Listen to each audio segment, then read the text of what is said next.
नमस्कार दोस्तों, आज हम बात करेंगे गवर्नमेंट ई मार्केट प्लेस के बारे में। आपने अक्सर सुना होगा जेम पोर्टल के बारे में। ये वही चीज है। 5 साल पहले इसको भारत सरकार ने लॉन्च किया था और कोशिश इसमें यही थी कि सरकार के द्वारा जो पब्लिक सेक्टर अंडरटेकिंग्स है, पीएसयूज के द्वारा जितने भी डिपार्टमेंट्स हैं, मतलब सरकार जो भी प्रोक्योरमेंट करती है उसको ऑनलाइन लेकर आया जाए। बिडिंग के प्रोसेस से छोटी सी छोटी चीजें अगर किसी भी डिपार्टमेंट को, सरकार को चाहिए, चाहे पेंसिल से लेकर बाइक ही क्यों ना हो, कुछ भी चाहिए तो वो जेम पोर्टल के माध्यम से सरकार जो है ले सकती है। इससे क्या होगा कि जो बायर्स हैं और जो सेलर्स हैं, बायर मतलब खुद सरकार बायर हो गई, और सेलर्स मतलब हम और आप जैसे लोग अगर सरकार को कुछ चीज बेचना चाहते हैं, एमएसएमईज जो कोई चीज बेचना चाहते हैं, तो वो काफी आसानी से सरकार से जुड़ सकते हैं। तो यहां पर हुआ क्या है कि सरकार ने 1 लाख करोड़ से ज्यादा, मतलब कि जो पूरा टर्नओवर है जेम पोर्टल के अंदर, वो 1 लाख करोड़ को क्रॉस कर गया है, जो कि एक बड़ा अचीवमेंट है। बड़ा इसलिए मैं आपको बताता हूं क्योंकि पिछले 4 साल में, मतलब 2016 से जब ये लॉन्च हुआ था, तो 4 साल तक 2020-21 तक इसने 1 लाख करोड़ का टोटल आंकड़ा छुआ था। लेकिन पिछले वर्ष सिर्फ 1 साल के अंदर इसने पूरा 1 लाख करोड़ का आंकड़ा छू लिया है, 1 वर्ष के अंदर ही। और ये आप देख पाओगे, government e market place sees FY22 turnover top ₹1 lakh crore. तो इसको डिटेल से मैं आपको बताऊंगा, इसमें काफी कुछ जानने को है। चलिए आगे बढ़ते हैं, लेकिन उसके पहले ध्यान रखिएगा, कोई भी एग्जाम की प्रिपरेशन अगर आप कर रहे हैं, यूपीएससी, जुडिशरी, बैंकिंग, कुछ भी हो, सिंपली आप हमारे ऐप पर जा सकते हैं। वहां पर अंकित 33 कोड इस्तेमाल करिएगा और आपको जो डायरेक्टली डिस्काउंट है वो मिल जाएगा। साथ ही साथ अगर आप एमसीक्यूज अटेम्प्ट करना चाहते हैं तो मेरे इंस्टा पेज पर जा सकते हैं। वहां पर स्टोरीज में जितने भी एमसीक्यूज हैं उसको आप अटेम्प्ट कर पाएंगे। तो चलिए शुरुआत करते हैं। सबसे पहले हम देखते हैं यहां पर एग्जैक्टली हो क्या रहा है। जैसे मैंने आपको बताया, गवर्नमेंट ई मार्केट प्लेस एक प्रकार का पोर्टल है, वेबसाइट है, जिसके माध्यम से हमारे जैसे लोग, आप जैसे लोग, या फिर कोई भी नागरिक अगर सरकार को कोई चीज बेचना चाहता है, क्योंकि यूजुअली क्या होता है कि अगर आप कोई चीज सरकार को बेचना चाहते हैं तो आपकी पकड़ होनी चाहिए, पॉलिटिकल इन्फ्लुएंस होना चाहिए, तभी आप सरकार को टेंडर वगैरह मिलता है, राइट। तो यहां पर क्या है कि सरकार क्या कर रही है कि सस्ते दाम पर अगर उनके डिपार्टमेंट्स को किसी को भी चीजें खरीदनी है तो वो यहां पर इस पोर्टल के माध्यम से खरीद सकते हैं। तो उसी के अंदर यहां पर जो प्रोक्योरमेंट है टोटल सरकार का, वो 1 लाख करोड़ को जो है क्रॉस किया है।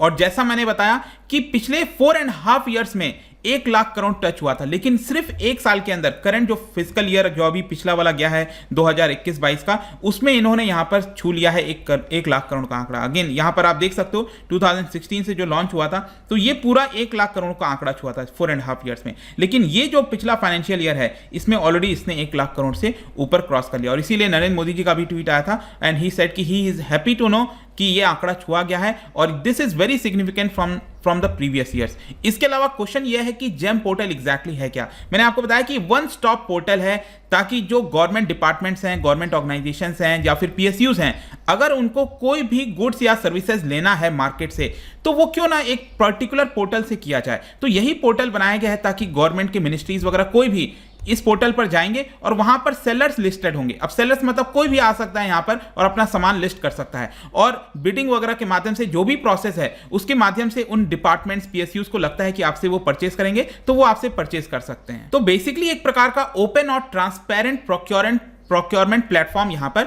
सरकार ने बनाया है, जिसको जेम पोर्टल बोला जा रहा है। ये ट्रांसपेरेंसी ज्यादा अच्छी रहेगी, एफिशिएंसी मिलेगा, और पब्लिक प्रोक्योरमेंट में भी जो स्पीड है वो भी बढ़ सकेगी। क्योंकि यूजुअली हमारा माइंडसेट यही होता है कि सरकार अगर कोई प्रोक्योरमेंट करेगी तो बहुत लंबा समय लग जाता है, पैसे आने में भी लंबे समय लग जाते हैं। लेकिन इस पोर्टल के अंदर आपको e bidding, reverse e auction, demand aggregation, बहुत सारे फैसिलिटी सरकार ने प्रोवाइड किए। इनफैक्ट मैं आपको बताऊं तो मिनिस्ट्री ऑफ फाइनेंस ने 2017 में जनरल फाइनेंस रूल्स के अंदर कुछ बदलाव किए थे। इसके तहत फाइनेंस मिनिस्ट्री ने कहा था कि कुछ जो हिस्सा है आपको वो मैंडेटरी आपको इससे जेम पोर्टल से खरीदना होगा, और इसी की वजह से यहां पर आपको ज्यादा से ज्यादा बाइंग और सेलिंग देखने को मिल रही है। अब यहां पर क्वेश्चन है कि एडवांटेजेस क्या क्या है। देखो, बायर्स कौन है? बायर्स यहां पर गवर्नमेंट है, ठीक है, जो खरीद रही है। उसके लिए क्या एडवांटेज है कि उसको बहुत सारी लिस्टिंग मिल जा रही है यहां पर एक ही पोर्टल पर। कोई भी चीज चाहिए, कार खरीदना है, पेंसिल खरीदनी है, पेन खरीदना है, कुछ भी खरीदना है, तो यहां पर उसको बहुत सारे लिस्टिंग मिल जाएंगे और जो सबसे सस्ता बेस्ट लगेगा वो खरीद सकेगा। यहां पर कंपेयर कर सकते हैं चीज़ों को, प्रोडक्ट को, कौन सा बेटर क्वालिटी का है। इसके अलावा ट्रांसपेरेंसी रहेगी, ईज होगा बाइंग में, बहुत ज़्यादा टेंडर वगैरह निकालने की जरूरत नहीं है। यहाँ पर रेटिंग सिस्टम भी दिया जाता है वेंडर्स का, ये वेंडर का ये रेटिंग, जैसे अमेजॉन वगैरह आपने देखा होगा रेटिंग सिस्टम होता है, वैसे यहाँ पर भी होगा। और इजी रिटर्न पॉलिसी भी है यहाँ पर, अगर सरकार को वो पसंद नहीं आता है तो वो रिटर्न भी कर सकती है इसके माध्यम से। जहां तक सेलर्स की बात है, मतलब जो लोग लिस्ट करते हैं अपने प्रोडक्ट्स को यहाँ पर, उनके लिए आप देख सकते हो एक तो सबसे बड़ा एडवांटेज है कि आप डायरेक्टली सरकार से जोड़ रहे हो, मिनिमम एफर्ट लग रहा है आपका। नई प्रोडक्ट्स का आप सजेशंस दे सकते हो वहां पर इस पोर्टल में, या फिर प्राइस और जो है मार्केट कंडीशंस के हिसाब से आप चेंज कर सकते हैं। और यूनिफॉर्म परचेस प्रोसीजर्स भी यहाँ पर है, मतलब सरकार एक बता देती कि हर साल हमें इतना प्रोक्योरमेंट करना है, तो आपको पता रहेगा कि आप उस प्रोडक्ट को तैयार करके रखोगे। तो ये बहुत सारे एडवांटेजेस सेलर्स पर्सपेक्टिव से भी आपको देखने को मिलेगा। इनफैक्ट आप देख सकते हो यहाँ पर जो नंबर ऑफ सेलर्स हैं उनकी संख्या बड़ी है इस पोर्टल में। ये आप देख पाएंगे कि पहले बहुत कम हुआ करता था, पहले साल तो सिर्फ 5000 सेलर्स थे, आज के डेट में 40 लाख से ज्यादा सेलर्स आपको इस पोर्टल पर देखने को मिलेंगे। मतलब इतने सारे लोग इस पोर्टल पर आ रहे हैं और अपने गुड्स एंड सर्विसेज को सरकार को बेच रहे हैं। इसके अलावा मैं आपको एक और अच्छी चीज बताता हूं कि जो जेम पोर्टल है वो विश्व के टॉप 5 में आ चुका है, और जो टोटल नंबर ऑफ ऑर्डर्स है उसकी संख्या भी 31 लाख को क्रॉस कर चुकी है। 22% के हिसाब से इजाफा हो रहा है। ये आप देख सकते हो, जैसे चिली हो गया, उसका भी वहां पर, जैसे हमारे यहां पर जेम है गवर्नमेंट ई मार्केट प्लेस, वैसे ही आपको चिली में देखने को मिलेगा। गवर्नमेंट ई बिज, ये बेसिकली सिंगापुर का है, ठीक है। तो ये टॉप 5 में यहां पर जेम पोर्टल हमारा विश्व में आ चुका है, जो कि सरकार डायरेक्टली नागरिकों से जो है वो आपका प्रोक्योरमेंट करती है। इसके अलावा यहां पर एक और चीज आप देख सकते हो, जो सेंट्रल पब्लिक सेक्टर एंटरप्राइजेस हैं उन्होंने 43,000 करोड़ के जो वर्थ है, मतलब 1 लाख करोड़ में से 43% तो अकेले सेंट्रल पब्लिक सेक्टर एंटरप्राइजेस ने यहां पर खरीदे थे। सिर्फ यही नहीं, जो एमएसएमईज हैं उनको बहुत फायदा हुआ है। 57% का जो टोटल बिजनेस है वो एमएसएमई से आया है। देखो, जो बड़े बिजनेस है वो तो अच्छा कर ही रहे हैं, टाटा, रिलायंस, ये सब कर रहे हैं, लेकिन जो छोटे माइक्रो स्मॉल मीडियम जो एंटरप्राइजेस हैं उनको भी यहां पर फायदा मिल रहा है, वो अपने गुड्स को बेच पा रहे हैं। इसके अलावा टोटल फीमेल एंटरप्रेन्योर्स इसमें आप देख सकते हो 6% के आसपास है, और फीमेल एंटरप्रेन्योर्स की संख्या जेम पोर्टल पर 6 गुना बढ़ी है 1 साल के अंदर। तो ये भी आपको फायदा देखने को मिलेगा। और सबसे बड़ा फायदा यहां पर सरकार को भी होता है, क्योंकि उसको सेविंग्स होती है। यहां पर बताया जाता है कि इकोनॉमिक सर्वे 2021-22 ने बताया था कि अमेजॉन और फ्लिपकार्ट पे जो गुड्स, सेम गुड्स लिस्टेड है, उसके मुकाबले 10% सस्ता यहां पर सरकार को पड़ रहा है। मतलब 10% की सेविंग्स हुई एक प्रकार से सरकार के लिए।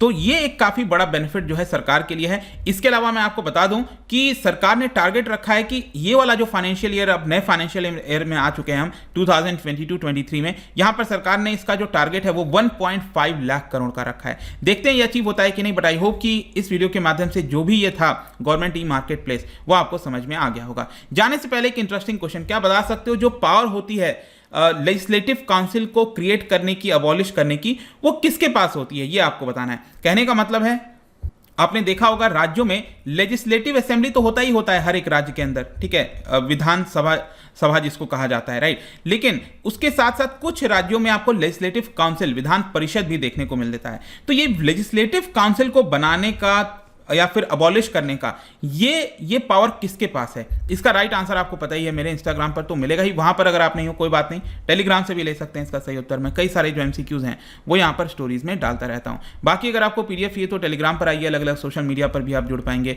और जैसा मैंने बताया, कोई भी एग्जाम की प्रिपरेशन कर रहे हैं, simply go to our app और वहां पर यूज कर सकते हैं कोड अंकित 33। आई होप कि वीडियो आपको पसंद आया होगा। मिलता हूं आपसे next time. Till then, thank you very much, see you soon.